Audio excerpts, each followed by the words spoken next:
This mutation is called First Strike and is being played on Chain of Ascension. We have 3 mutators active. We have Shortsighted, we have Long Range, and we have Laser Drill. So, let's have a look at the masteries. While the players get set up, Zagara has gone for 30 points into the Zagara Energy Regeneration Mastery, 30 points into the Baneling Damage, and 30 points into the Intensified Frenzy. And Zagara is using the Scourge Queen Prestige. So this is the one that allows you to completely overwhelm the enemies with large numbers of Zerg units. For she is indeed the Swarm. Stukov has gone for 30 points into the Volatile Infested Mastery, 30 points into the Apocalypse Cooldown, and 30 points into the Infested Infantry Duration Mastery. And Stukov is using the Lord of the Horde Prestige, which is also going to be the Swarm. Rip my computer and rip the frames in this game. So, let's talk about these mutators a little bit. The first one that we have is Shortsighted. So this one means that the unit ranges for all the player units will be reduced. Now obviously if you are playing a unit composition like Zagara would normally play, especially with the Scourge Queen Prestige where you have Banelings and Scourge, which are pretty much melee units, then the Short-Sighted Mutator does not really have that much of an impact, but it does significantly reduce your vision range, which means that commanders like Stukov, especially with his Infested Infantry, he might have a few problems dealing with that. The second one is long range, which means the enemy units are going to have a much longer attack range, and it does mean that they are going to be a little bit more annoying to handle, but overall not too difficult. And then the last one is the Laser Drill, and as soon as the commanders get vision, or as soon as Amon's units get vision of the player's units, then what you're going to have is you're going to have the Laser Drill starting to attack. Now, I can't remember exactly where the Laser Drill will spawn. I think it's in this little base over here. This is usually the base you don't normally clear throughout the course of the mission, because you're normally just steamrolling everything right in the middle here, and you clear the hybrid super pusher spawns. But this one is the enemy base. Yeah, there we go. So that was the drill I was talking about earlier, and you can see the drill here. It has 2,000 shields, 1,000 HP. I'm actually kind of surprised I can actually click this drill, but that is what it is. But I think this should not be very, very difficult. Stukov's Infested are going to be able to soak up the drill attacks very, very easily and very effectively as well, because Stukov doesn't really care very much about his Infested. Now, there is one thing to note about the Laser Drill damage, and we'll see here how these Banelings are going to be able to deal with this. Absolutely no problems handling the first attack wave. But one thing to note about the Laser Drill is that the amount of damage that it deals goes up over the course of time as it hits the same unit over and over again. So once it locks onto a unit, it'll deal a small amount of damage, or a low amount of DPS, but as long as a unit is getting focused down by the drill will eventually start to increase in damage, I think in 2 further steps. So there are 3 total stages in Laser Drill damage. Now, the good thing over here is that Stukov's Infested are going to be able to soak up his drill without really having any issues. Stukov doesn't really care if he loses those Infested units because they're pretty much all free. You can see that Zagara already has a large number of Banelings already ready, and she is going to be able to push in as well. Now remember, Zagara is not going to be coming out of this. There is no Zagara cocoon here because of the prestige, so she has to rely purely on her units to be able to deal with both the attack waves and pushing into the enemy camps. Now, when you have enemy units like Adepts and stuff, they're not really much of an issue, but as soon as you start getting splash damage, that is where the Scourge Queen Prestige struggles. You're going to be taking a lot of losses because enemy units will start using storms, here in the case of Protoss, to try and hit your units, and because these units don't really have a lot of HP and storms ignore your armor, Zagara does take a lot of heavy losses against splash damage when you're using the Scourge Queen Prestige, but hopefully it should not really be too bad. You can see Zagara has already rushed out both a Baneling's nest as well as a Scourge nest here, which means that she's getting the maximum value of her prestige. She's getting those free Banelings and she's getting those free Scourge. Now you might be wondering why you need a Scourge nest when you're dealing with the ground composition. That is basically just to help you deal with the tuna fish hybrids as well as the enemy defenders in the bases as well. So you should always be using like both of these, and if you find that your Scourge are taking up way more supply than you need, you can always just throw them away. You can just always manually detonate them and just get rid of them, because it's much better to have a little bit of extra Scourge than to have a little bit less and find out that your army is getting completely wrecked by its forces. Now, the second attack wave of this mission has spawned, and this attack wave is going to be really, really massive, very, very scary attack wave, and I'm actually kind of curious. I haven't really done any detailed analysis, but I'm curious to know how many people actually end up losing the game because of the second attack wave, because this attack wave is a lot larger than what you normally expect. This attack wave usually comes up, the size of this attack wave usually comes up at around 15 minutes in the game. You can see lots of Dark Templars here, and just see how quickly Zagara is just unfazed by the size of that attack wave. She just does not care. Lots of banelings already ready, and Zagara has gone, like, Zagara has basically rushed out all the upgrades that she needs. Has the level 1 attack upgrades, has all the baneling upgrades, getting her detection, Mutators, Carapace upgrade here for her Overseers and her Overlords, and just getting just all the right upgrades here for Zagara. Stukov, on the other hand, has also gone for his bunkers. I think these bunkers can be moved forward a little bit. I think they will be moved forward eventually, but Brutal Ingestation and Aerobic Enhancement are very, very important upgrades for Stukov because they allow his Infested to close the gap between his units and Amon's units, as well as having the Brutal Ingestation, which means that his Infested are going to be able to soak up a lot more damage than they would normally be able to do. And now the first Hybrid Super Pusher spawn is ready. Zagara is just getting her army already into position, and she's just going to A-click her way through here.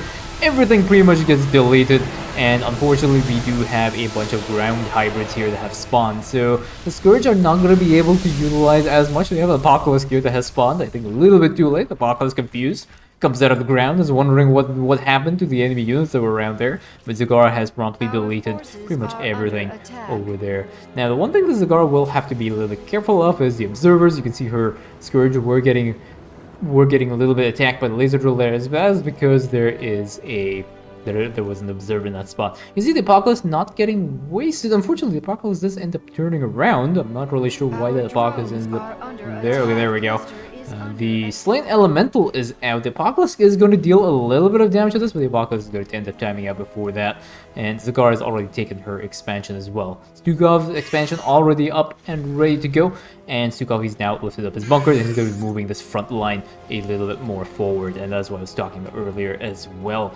Overall, these players are doing okay for time. I think 10 minutes into the mission is fine. And these infested units are going to be cleaning out this Slain Elemental as well. And again, like, one of the things that Stukov just really does not care if the Slain Elemental is taking out his infested or no. He's just going to keep making them over and over again. And yeah, so we will be able to deal with that. You can see now the damage output here from this infested bunker. Actually able to soak up the laser drill without too many problems, but he does require an infest structure on there. Very nice call there for Stukov, keeping those bunkers alive. Those bunkers are actually really expensive, so you do not want to lose them unnecessarily, and you got to make sure also they are on the back line, that they're not really pushing forward. Otherwise you can end up losing some of your bunkers, because the enemy units will try and focus fire them down. And now we have the next wave of infested coming up here. Zagara's army is a little bit pulled back, so you're not able to push Janara forward. There are a few more adepts over here, and Zagara will move her army and clear out the remainder of the adepts. And I think the next Hybrid Super Pusher spawn will spawn sometime soon. There we go. Hybrid Super Pusher is out, and Zagara is moving towards the army over there. It's really fun to see Zagara's Scourge win prestige, just moving in and just washing over the enemy units and killing everything in its path. What do we have in production? Yeah, we have the bunker upgrades coming up for Stukov, level 3 attack, level 3 ground attack, and level 2 air attack upgrades coming out for Zagara. And yeah, now she is going to be pushing in, and like, she cannot see whatever's in front of her. She does not care. She's just going to be pushing right the way through, and pretty much all these hybrids are just all dead right there. And now Zagara is going to be moving back towards the center of the map. Stukov is getting some research done. He's getting his level 1 infested colonist compound upgrades as well. I do agree with the delayed timing of the infested colonist compound upgrades. I think Stukov got the right upgrades at the start, and you know, I think it was better for him to go for the early bunker play here before going for the extra gas dump into the infestation level. Let me know what you think in the comments. I have not played P3 Stukov very much, so I do find that going for the bunkers first is a little bit better because it gives you the kind of strength, and Zagara is just going to throw her Scourge right into the Slain Elemental, which I think is a really good choice, a really good call from Zagara. She's not really going to need a lot of the Scourge because this is a pure ground composition, so she's not throwing her Scourge into the attack wave, so it means all that is left is the enemies in the enemy bases. And the enemy bases, you know, you have a few Phoenixes, some carriers, but not really that many. You will be taking more losses anyway, so You might as well use a Scourge to deal with the bonus objective. It's really unimpactful here, and now Zagara's going to start watching over here. Disruptors casting their Purification Novas, but nothing really matters, and Zagara has pretty much deleted this entire enemy base by herself. Just nothing left over here. Whatever photon cannons are left are going to be going down, and that is pretty much the end of that enemy base. And now Zagara's Scourge Queen is going to be pushing forward with the help of her Stukov ally.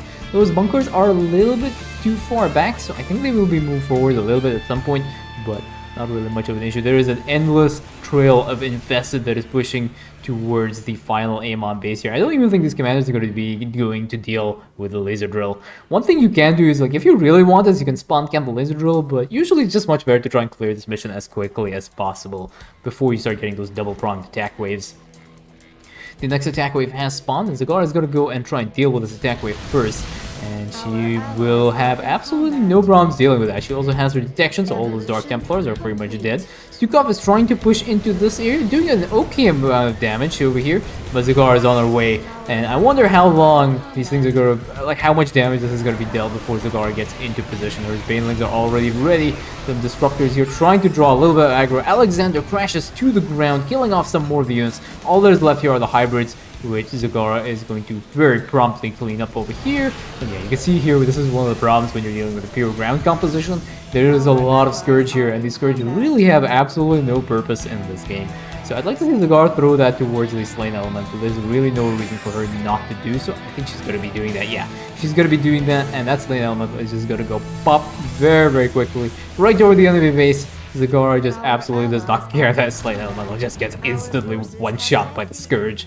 And now, all that is left is the final hybrid super vicious spawns. These commands are going to be pushing in. Zagara has to remax her army. Really good macro on both these players' parts. The gas is not really much of an issue. Stukov is really mineral deprived on this prestige, so not really too much of a problem if he's flowing a lot of gas. But how many bunkers does he have? Yeah, he's sitting at about 10 bunkers right now, so he's doing really, really well. And Zagara flowing a few minerals, but again, it's the gas shortage that is the most important thing here. Zagara needs to try and get her Banelings out so she can push into this enemy base, and now that's what she's going to be trying to do. A few more Scourge over here, some Disruptors, tons of Storms over here, but those Storms I think those Storms ended up wiping out all the Scourge. There are a few more Scourge left over, one random Void Ray, but that Void Ray ends up getting picked off as well by the Stukov infested. Now, this is the last and final hybrid super pusher spawn, and Zagara is just going to push up. She just does not care. She is just going to go up here. There are a few Stalkers that decide to blink forward, and now Zagara will be moving in over here. There are a few Disruptor Purification Novas that come up, but nothing actually ends up surviving before they again ended up like detonating with the Banelings. And we'll take a look at the units lost as well again in this mission. Stukov has spawned a total of 820 infested so far. Those hybrids, unfortunately, are ground hybrids. It would have been a little bit easier for Zagara if they were air hybrids, the tuna fish hybrids, because it'll give her Scourge something to do as well. Right now, all those Banelings are being used to try and deal with the hybrids, and a lot of the Baneling damage has been soaked up by those hybrids. So it is unfortunate, but now Stukov has a way ready to try and deal with these hybrids. So these hybrid behemoths are going to be a little while before that, but now Zagara has another wave of units coming in here. So one hybrid goes down, another hybrid goes in. There's still one more hybrid destroyer over here, so Banelings are going to be jumping in. The Apocalypse gets spawned as well, and now the Apocalypse will... Actually, I think the enemy units will have started wrapping around this area.